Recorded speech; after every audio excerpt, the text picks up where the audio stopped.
volume cairan secara teoritis.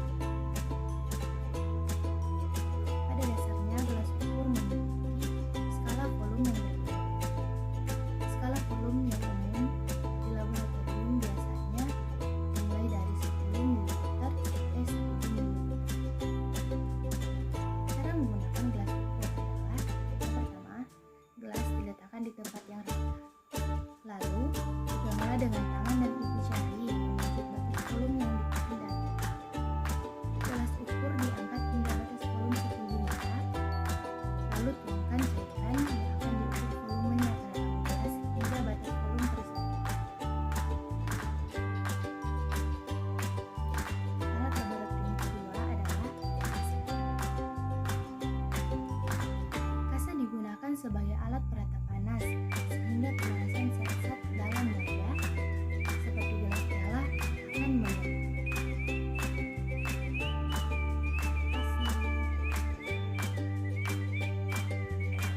Desikator atau sikator adalah panci atau wadah yang terbuat dari bahan kaca atau gelas yang berfungsi untuk menghilangkan air dan kristal hasil pemurnian. Alat laboratorium ini mengandung zat pengering. Untuk apa zat tersebut? Tentu saja untuk mengeringkan zat-zat lain yang ada di dalamnya. Zat pengering yang terdapat dalam desikator ada beberapa jenis, dimulai dari kalsium klorida, asam sulfat pekat, dan gel silika yang dapat menyimpan zat dalam keadaan kering. Desikator terhitung sebagai alat laboratorium yang simpel karena hanya memiliki dua bagian saja. Bagian bawah terdapat gel silika untuk menjadi zat penguap air, untuk bagian atasnya menjadi tempat pengering bahan yang telah diuapkan. Cara penggunaannya yang bisa dikatakan cukup mudah. Langkah pertama adalah membuka tutup desikator dengan cara menggeser tutupnya ke samping. Selanjutnya menaruh silika gel di bagian bawah sehingga pengaruh uap air selama pengeringan dapat diserap oleh gel silika. Kemudian menambahkan pelat porselin, di mana selanjutnya bahan yang akan dikeringkan ditaruh di atasnya. Setelah itu, desikator akan kembali ditutup sama seperti saat membukanya. Perlunya juga mengoleskan sedikit vaselin di bibir tutup sebelum ditutup, agar kontaminasi dengan udara luar biasa diminimalisir. Pembakar spiritus adalah alat pemanas dalam kegiatan praktikum kimia. Pembakar spiritus berbentuk labu kaca berisi alkohol, spiritus, atau sejenisnya yang dinyalakan dengan korek api di ujung sumbunya. Di dalam laboratorium kimia, pembakar spiritus ini digunakan untuk beberapa proses kimia yang membutuhkan pemanasan di dalamnya, khususnya dalam kimia analitik pembakar. Spiritus ini biasa digunakan dalam uji kualitatif untuk memanaskan tabung reaksi. Namun pada kebanyakan laboratorium saat ini, penggunaan pembakar spiritus untuk fungsi tersebut sudah digantikan dengan penggunaan pemanas elektrik atau hot plate yang tentunya lebih efisien dan praktis untuk digunakan sebagai penguapan atau pemanasan dengan gelas beker. Namun untuk fungsi yang pertama yakni untuk memanaskan tabung reaksi, hot plate tidak dapat menggantikan pembakar spiritus untuk fungsi tersebut. Cara penggunaan pembakar spiritus dengan membuka penutup luar pembakar spiritus dan lepaskan bagian penutup dalam dengan sumbunya.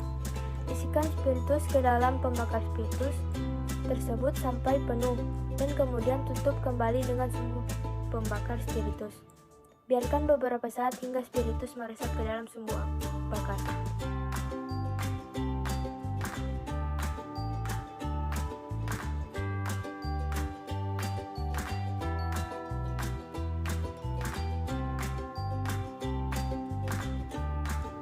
Alat laboratorium yang saya gunakan adalah botol semprot dan neraca timbangan.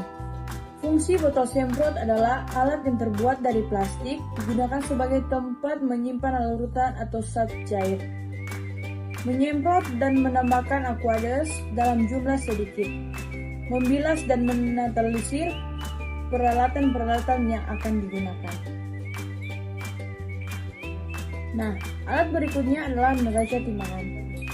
Neraca timbangan biasanya digunakan untuk menimbang benda kecil seperti sampel zat dan obat.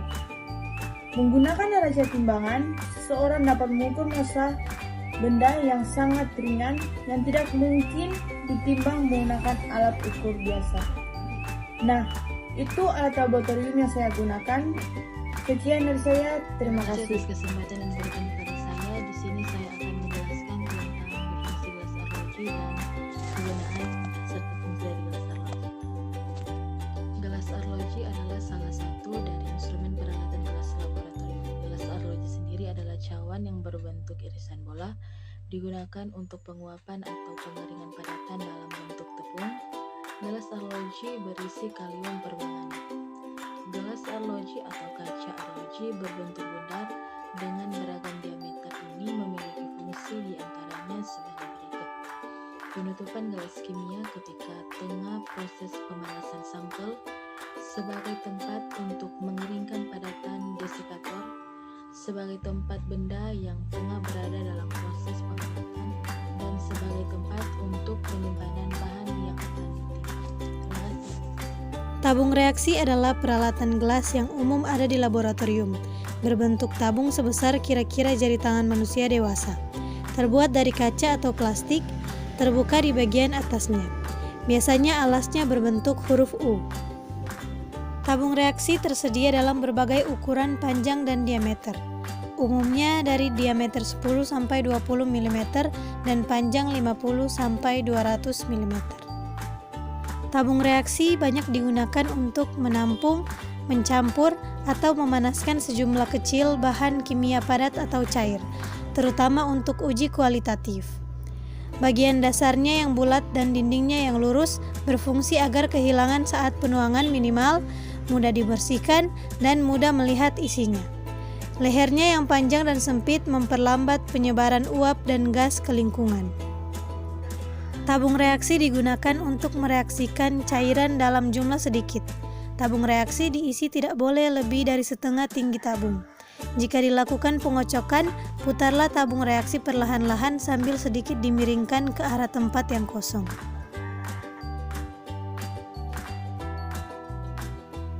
Batang pengaduk merupakan sebuah peralatan laboratorium yang digunakan untuk mencampur bahan kimia dan cairan untuk keperluan laboratorium. Biasanya terbuat dari kaca pejal dengan ukuran hampir sama dengan sedotan minum, hanya sedikit lebih panjang dan ujungnya membulat. Batang pengaduk digunakan untuk mengaduk dan sebagai alat perantara sewaktu memindahkan cairan ke wadah yang lain serta membantu membersihkan endapan pada dinding-dinding wadah. Oke, kali ini saya akan menjelaskan alat-alat yang ada di laboratorium, yaitu kaki 3 dan penjepit tabung reaksi. Apa itu kaki 3? Kaki 3 merupakan alat penunjang di laboratorium yang digunakan untuk menopang atau menahan alat gelas kimia seperti beaker gelas, Erlenmeyer, atau labu selama pemanasan.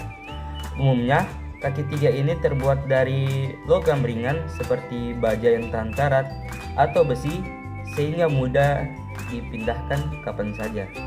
Nama kaki 3 ini diambil dari 3 batang yang dapat berdiri tegak dan kuat dalam menahan bahan di atasnya. Kaki 3 ini memiliki bentuk yang bervariasi seperti segitiga atau lingkaran. Terkadang ada juga yang ketiga kakinya dapat dilepas dan disesuaikan tergantung pada kebutuhan penggunanya. Oke, fungsi dari kaki 3. Fungsi utama dari kaki 3 adalah untuk menopang atau menahan labu dan gelas kimia selama pemanasan.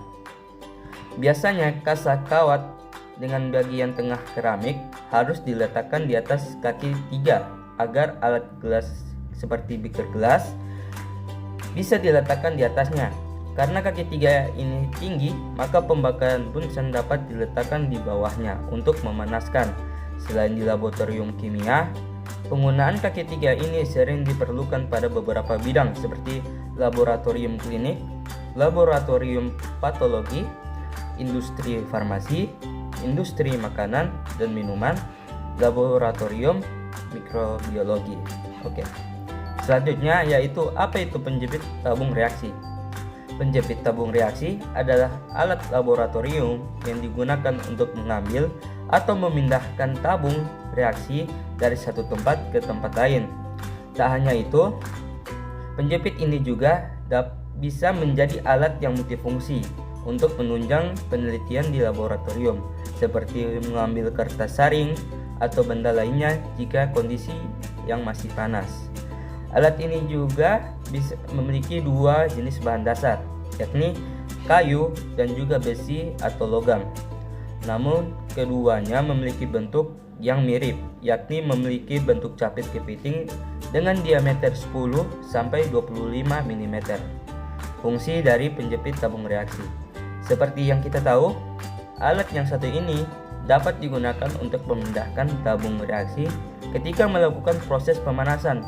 Alat ini memiliki bentuk persegi panjang dengan pegas yang dipoles nikel dengan diameter 10-25 mm dan ukuran panjangnya 18 cm. Gelas kimia atau gelas piala dalam bahasa Inggris disebut sebagai beaker glass. Gelas kimia biasanya terbuat dari bahan kaca karena tidak akan mempengaruhi sampel larutan atau tahan pada sebagian besar reaksi kimia. Meski begitu, kaca rentan pecah dan tidak tahan panas tinggi. Gelas kimia digunakan sebagai wadah penampung untuk mengaduk, mencampur, dan memanaskan cairan pada laboratorium. Gelas ini umumnya berbentuk silinder dengan dasar yang rata. Ukuran gelas kimia bervariasi mulai dari 100 ml sampai beberapa liter. Umumnya gelas kimia punya corong kecil untuk membantu menuangkan cairan agar tidak tumpah kemana-mana. Bahan gelas kimia. Gelas kimia atau beaker glass umumnya terbuat dari 3 jenis bahan, yaitu yang pertama kaca. Gelas kimia yang umum digunakan terbuat dari bahan kaca borosilikat yang memiliki boron trioksida sehingga bisa menahan perubahan suhu yang ekstrim. Bahan kaca ini memiliki daya tahan tinggi terhadap reaksi kimia dan bisa menahan suhu panas hingga 400 derajat Celcius. Yang kedua, plastik. Gelas kimia yang terbuat dari bahan plastik umumnya menggunakan politena, polipropilena, dan PTFE. Biasanya penggunaan gelas polipropilena adalah untuk analisis gamma sampel cair dan padat. Pemilihan jenis plastik harus disesuaikan dengan bahan kimia yang digunakan dan besaran suhu panas saat penggunaannya. Yang ketiga, logam anti karat. Bahan lain yang biasa digunakan untuk membuat gelas kimia adalah logam, seperti baja anti karat dan aluminium. Bahan logam lebih buram, ringan, dan tidak mudah pecah. Gelas kimia dari aluminium dapat menahan suhu panas hingga 340 derajat Celcius. Sedangkan gelas kimia dari logam anti karat bisa menahan suhu hingga 550 derajat Celcius. Fungsi gelas kimia atau gelas piala yaitu mengukur volume larutan kimia yang membutuhkan ketelitian tinggi, digunakan untuk membuat atau mencampur berbagai larutan kimia, sebagai wadah untuk menyimpan larutan kimia, untuk memanaskan larutan kimia, hanya untuk gelas kimia dari kaca borosilikat, digunakan untuk percobaan titrasi, mencampur larutan untuk menghasilkan hasil larutan, analisis spektral gamma, dan eksperimen khusus gelas jenis plastik. pH meter adalah alat yang digunakan untuk mengukur tingkat asam basa suatu larutan. Alat ini digunakan di laboratorium untuk mengukur derajat keasaman pH suatu larutan. Apakah larutan tersebut tergolong asam, basa, atau netral?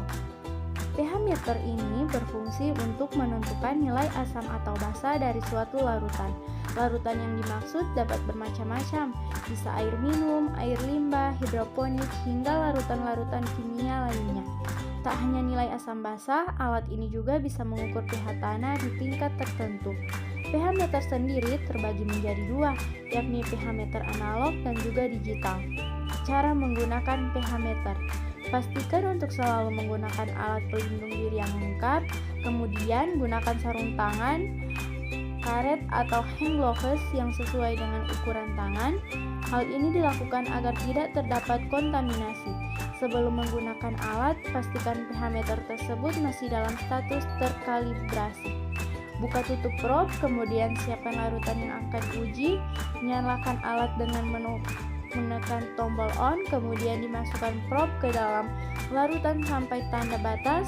Tunggu beberapa saat, maka nilai pH akan muncul setelahnya. Jika pengujian sudah selesai, jangan lupa untuk membersihkan kembali alat dengan mencelupkannya pada aquades. Kemudian tutup kembali probe dan taruh di tempat yang aman. Perkenalkan, nama saya Nur Sabila Syakira. Di sini saya akan memperkenalkan alat-alat laboratorium, yaitu cawan porselin atau crucible dan juga cawan penguap atau evaporating dish. Crucible merupakan wadah berbahan keramik yang dilengkapi dengan penutup yang berfungsi sebagai tempat sampel yang tahan terhadap panas.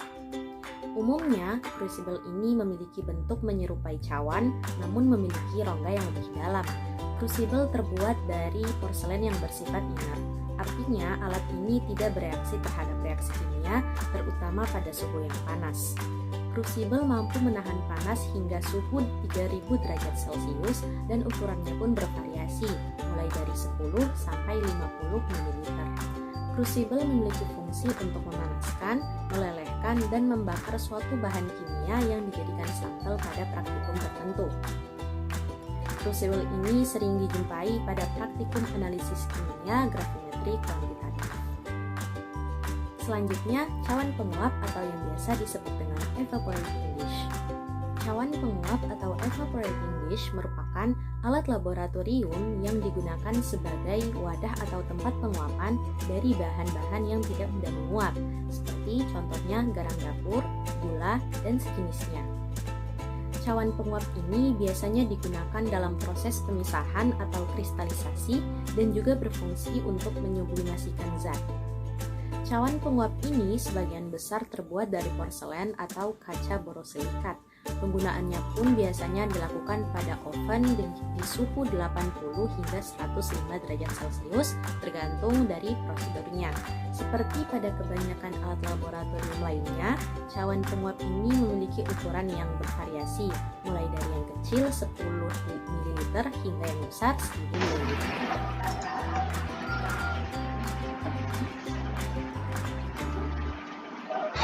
Halo teman-teman, perkenalkan nama saya Riko Miswartono. Saya merupakan seorang mahasiswa dari kampus atau Universitas Samratulangi yang ada di Kota Manado. Saat ini saya merupakan mahasiswa yang berada di Fakultas Matematika dan Ilmu Pengetahuan Alam, yaitu di Prodi Farmasi. Saat ini saya akan memberikan penjelasan mengenai alat-alat laboratorium yang dipakai di laboratorium kimia. Alat-alat ini tentu dapat menunjang proses kegiatan praktikum khususnya di bidang kimia. Yaitu alat yang akan saya jelaskan adalah alat pipet dan alat buret. Untuk alat pipet dan buret, teman-teman bisa lihat di sini dan di sini. Langsung saja kita ke bagian penjelasan mengenai fungsi kegunaan dari alat pipet dan alat buret. Simak videonya hingga selesai.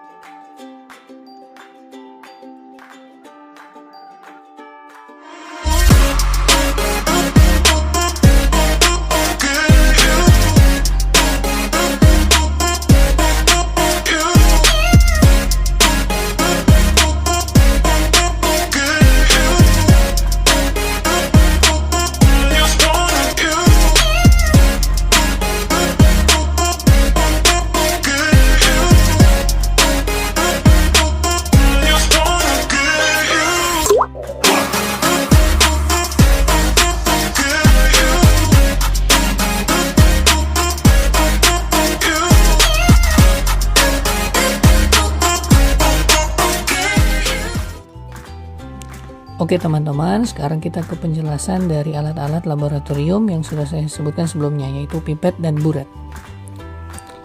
Pertama-tama akan saya jelaskan terlebih dahulu dengan alat pipet. Seperti yang dapat dilihat oleh teman-teman pada gambar di samping ini merupakan gambar dari alat pipet. Alat pipet ini tentu sangat penting ya dalam praktikum kimia. Dan untuk pipet ini sendiri biasanya juga dia digunakan untuk mengukur volume cairan secara teliti. Dan untuk pipet-pipet dia memiliki jenis dan fungsinya masing-masing. Untuk pipet secara umum biasanya dia digunakan untuk memindahkan suatu zat atau cairan dari sebuah sampel uji. Untuk jenis-jenis pipet yang pertama ada pipet tetes, seperti yang dapat teman-teman lihat pada gambar ilustrasi di sebelah ini merupakan gambar pipet tetes. Pipet tetes ini atau disebut juga dengan drop pipet atau pipet pasteur digunakan atau biasanya digunakan untuk mengambil cairan dengan tingkat presisi yang rendah. Artinya pipet ini tidak bisa memastikan berapa mililiter cairan yang dapat diambil, sehingga kita sebagai pengguna alat ini hanya bisa mengandalkan intuisi atau firasat saja dalam mengambil ukuran zat maupun cairan yang akan kita ambil nantinya. Dan pipet ini cocok untuk pengambilan cairan yang tidak begitu sensitif terhadap pengukuran, contohnya untuk melarutkan cairan dengan air atau memindahkan bahan pangan dalam bentuk cair seperti minyak sayur, seperti bentuk-bentuk yang bersifat cair ya. Untuk pipet ini dia dapat mengambil hanya yang sifat-sifat cair. Kemudian penggunaan pipet tetes juga dapat ditemukan pada penggunaan serum kecantikan dan obat oral untuk bayi dan hewan kecil. Untuk hewan misalnya seperti kucing. Kemudian pipet tetes biasanya dibuat dengan menggunakan bahan dari material kaca borosilikat yang memiliki kekuatan lebih besar daripada kaca pada umumnya. Di ujungnya terdapat karet pipet yang berfungsi untuk mengambil cairan. Karet tersebutlah yang akan menjadi penghubung atau saluran kita untuk dengan cairan yang akan kita dapatkan dari sebuah sampel. Berikutnya pipet ukur. Pipet ukur hampir sama dengan pipet tetes. Bedanya adalah pada ketelitiannya yang lebih tinggi daripada pipet tetes. Untuk gambar dari pipet ukur dapat teman-teman lihat di ilustrasi di sebelah saya ini. Penggunaan pipet ukur harus didampingi dengan filter atau filler atau rubber bulb semacam karet pengisap yang ditekan untuk mengambil cairan. Kemudian setelah itu pipet ukur dicelupkan ke dalam cairan yang akan diambil. Filler yang sudah ditekan tadi dilepaskan perlahan hingga mengisap cairan yang akan kita ambil. Berikutnya, selain untuk yang mengisap cairan yang akan kita ambil untuk pipet ukur, ternyata pipet ukur juga dapat dilanjutkan dengan proses mengambil cairan yang tadi diisap sedikit lebih banyak daripada yang ingin kita ambil. Fungsinya agar kita bisa menyusukannya nanti setelah filler dilepas menggunakan ibu jari. Perlahan-lahan cairan akan turun, kemudian kita bisa menyesuaikannya dengan jari. Kemudian pindahkan cairan tadi ke wadah tujuannya dan jangan sampai melepaskan jari Anda sebelum bibir pipet sudah masuk ke dalam wadah yang dituju. Pastikan tidak ada gelembung yang terbentuk. Hal yang sudah saya jelaskan ini merupakan cara penggunaan dari pipet ukur. Berikutnya kita ke bagian pipet volume. Seperti yang teman-teman lihat, pipet volume untuk ilustrasinya alatnya seperti ini di sebelah saya ya. Untuk pipet volume ini biasa disebut dengan pipet volumetrik, adalah pipet yang berbentuk tabung kaca atau plastik dengan kapasitas 1 hingga 100 ml. Pipet volumetrik dirancang secara akurat, khusus hanya untuk mengambil cairan dengan jumlah volume sesuai dengan nilai kalibrasi yang tertera di dalamnya. Artinya di dalam pipet volumetrik ini sudah ada penanda ukuran maksimal dan minimum yang dapat kita capai. Jadi kita sudah tidak perlu lagi untuk menduga-duga ukurannya atau kapasitasnya. Jadi untuk pipet volumetrik dengan label 10 ml hanya dapat digunakan untuk mengambil cairan sebanyak 10 liter saja. Berbeda dengan pipet ukur, bentuk dari pipet volume memiliki tabung di tengahnya. Namun cara menggunakannya sama persis dengan pipet ukur. Saat menggunakannya, pastikan bagian dalam pipet ini bersih dari sisa cairan. Pastikan tidak ada busa atau gelembung yang terbentuk saat pengambilan cairan. Kemudian, kita dapat menghisap cairan yang ada di alat tersebut. Hisap cairan 2-3 cm di atas garis dari graduasi atau garis pembatasnya. Kenapa kita melakukan hal itu? Fungsinya agar kita bisa menyesuaikannya nanti setelah rubber dilepas dengan menggunakan ibu jari. perlahan-lahan cairan akan turun, kemudian kita bisa menyesuaikannya dengan jari kita. Setelah itu kita dapat mengatur bagian selanjutnya, yaitu meniskus atau cekungan bawah cairan agar dapat sejajar dengan garis graduasi atau garis pembatasnya. Kemudian pindahkan cairan menuju wadah yang dituju.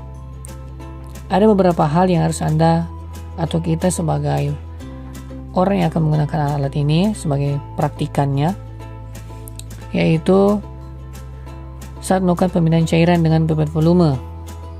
Ada beberapa hal yang harus hindari. Yang pertama, jangan sampai Anda tidak membasahi terlebih dahulu pipet volume karena ada kemungkinan terjadi penguapan.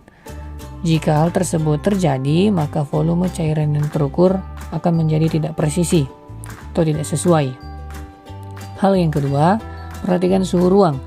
Pada pipet volume terlampir beberapa derajat Celcius suhu ruang yang ideal untuk melakukan pengukuran. Biasanya adalah sekitar 20 derajat Celcius. Suhu yang terlalu panas dapat menyebabkan volume cairan memuai dan suhu ruang terlalu dingin akan dapat menyebabkan cairan menyusut atau mengecil. Hal yang ketiga yang harus dihindari yaitu jangan mengelap ujung pipet. Jangan mengelap atau membasuh ujung pipet dengan bahan mudah menyerap air karena cairan yang ada dalam pipet akan ikut tersedot atau ikut tersaring ya, sehingga pengukuran yang sebelumnya Anda lakukan atau kita lakukan sebagai praktikum atau praktikan akan menjadi keliru. Hal yang keempat, jangan menyedot cairan dengan sudut yang miring karena cairan dapat keluar lagi dari mulut pipet. Namun selain 3 jenis yang sudah disebutkan tadi, rupanya ada jenis pipet lain yaitu pipet Mohr. Pipet Mohr ini seperti teman lihat di gambar samping saya, ini merupakan penggambarannya.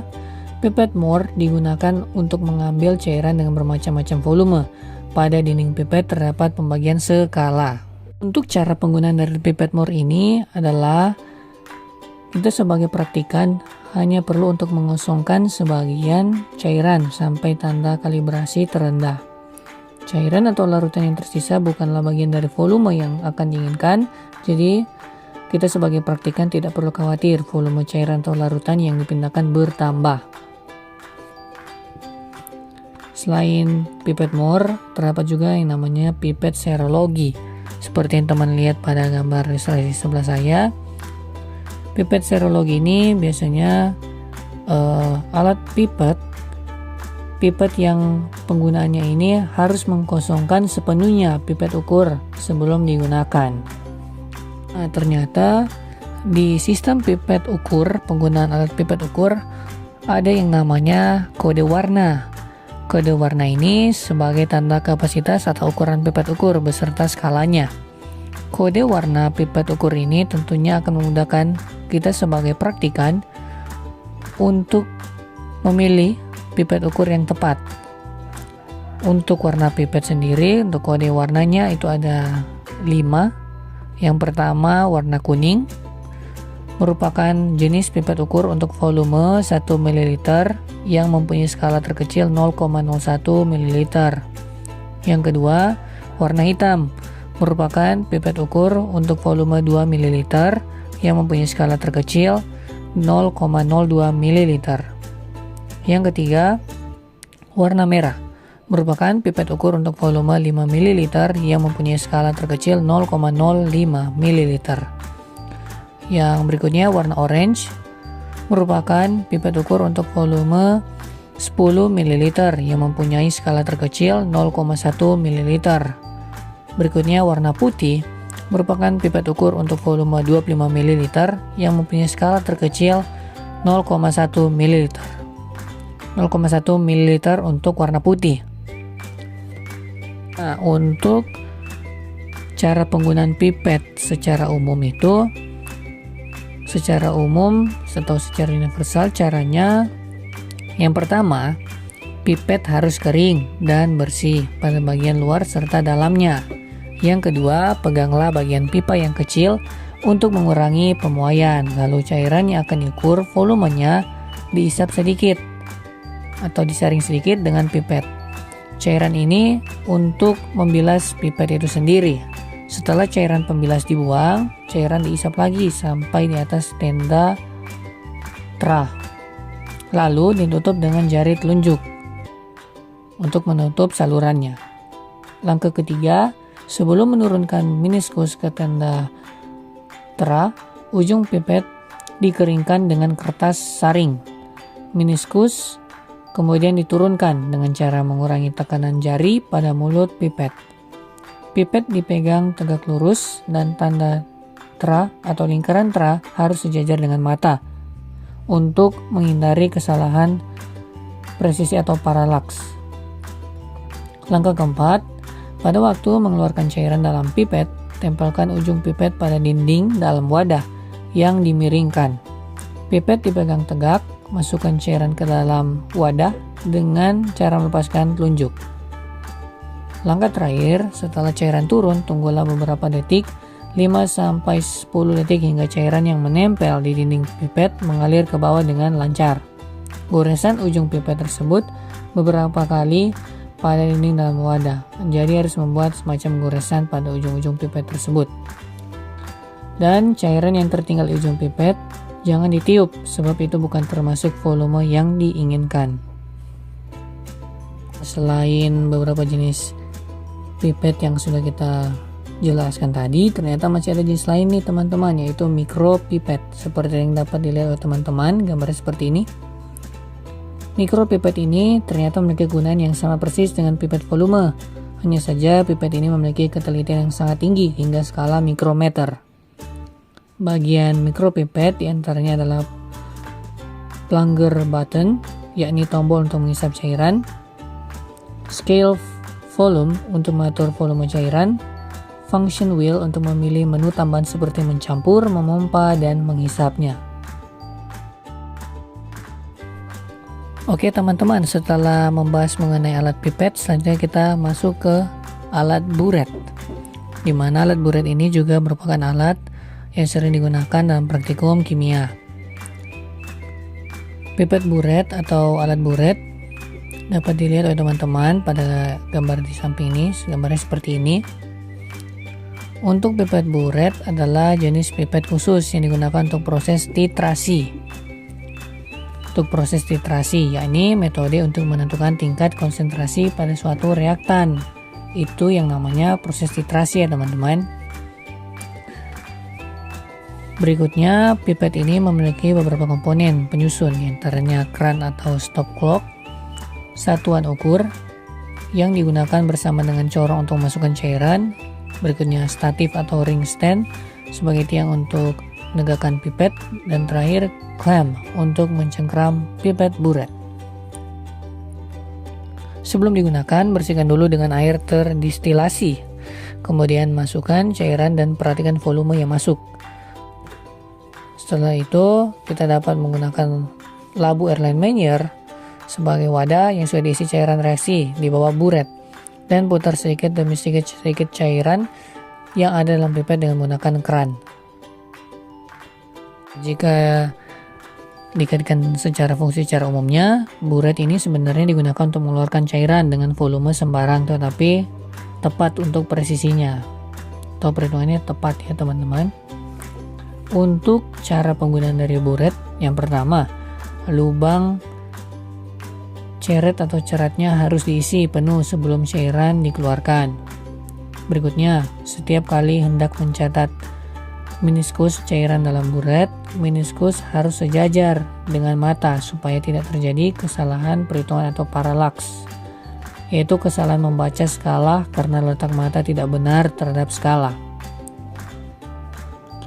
Berikutnya, buret tidak perlu diatur supaya meniskus awal 0 atau angka bulat lainnya.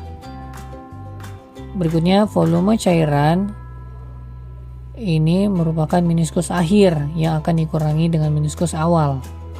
Sebelum mencatat meniskus, kita harus menunggu sehingga cairan yang menempel pada dinding buret turun. Untuk cairan yang dikeluarkan dengan cepat dari buret, waktu menunggunya sebelum meniskus dicatat harus lebih lama prosesnya. Berikutnya, memutar cerat atau ceret buret pada waktu mengeluarkan cairan, jangan terlalu ditekan.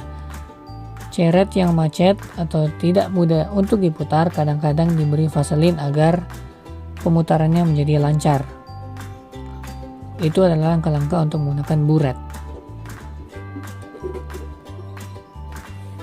Kiranya apa yang sudah saya sampaikan dan jelaskan kepada teman-teman mengenai alat buret dan pipet.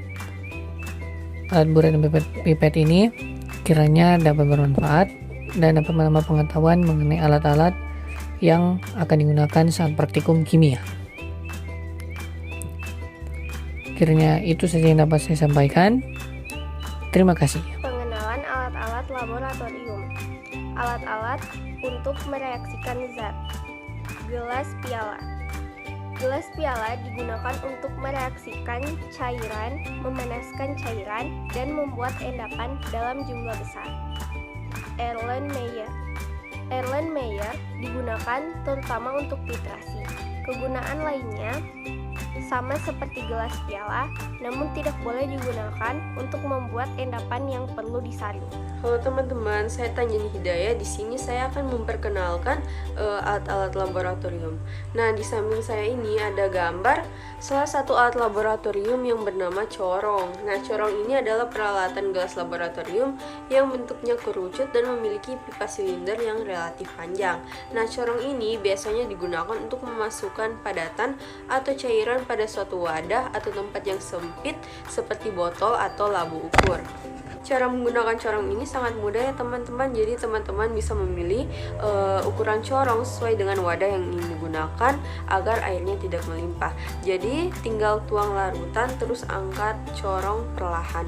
Nah, jadi kekurang hati-hatian teman-teman dalam menggunakan corong bisa mengakibatkan corongnya retak atau pecah. Jadi airnya melimpah. Jadi harus hati-hati. Nah, selain corong ada juga labu takar ya. Nah, labu takar ini merupakan peralatan yang banyak digunakan dalam laboratorium kimia analisis. Nah, labu takar ini mempunyai bentuk alas bulat dan leher panjang dengan mulut yang sempit. Nah, pada lehernya ada tanda batas yang menunjukkan volume sebagaimana tertera pada badan labu takar. Nah, labu takar ini dilengkapi dengan penutup yang terbuat dari bahan-bahan kimia seperti polietilen ataupun juga ada yang dari gelas. Nah, labu takar ini digunakan untuk keperluan pengenceran larutan sampai dengan volume tertentu sebagaimana sudah tertera dalam badan labu takar. Nah, pembacaan volume larutan dilakukan pada tanda yang melingkar pada leher labu dengan membaca meniskus. Ketelitian pembacaan volume pada suhu tertentu biasanya tertera pada badan labu. Nah, kapasitas yang tersedia untuk alat ini ada bermacam-macam ya, dari 5 mili sampai 2000 mili. Fungsi labu ukur ini adalah untuk membuat larutan dengan konsentrasi tertentu dan mengencerkan larutan dengan keakurasian yang tinggi. Nah, biasanya digunakan untuk mendapatkan larutan zat tertentu yang nantinya hanya digunakan dalam ukuran yang terbatas hanya sebagai sampel dengan menggunakan pipet.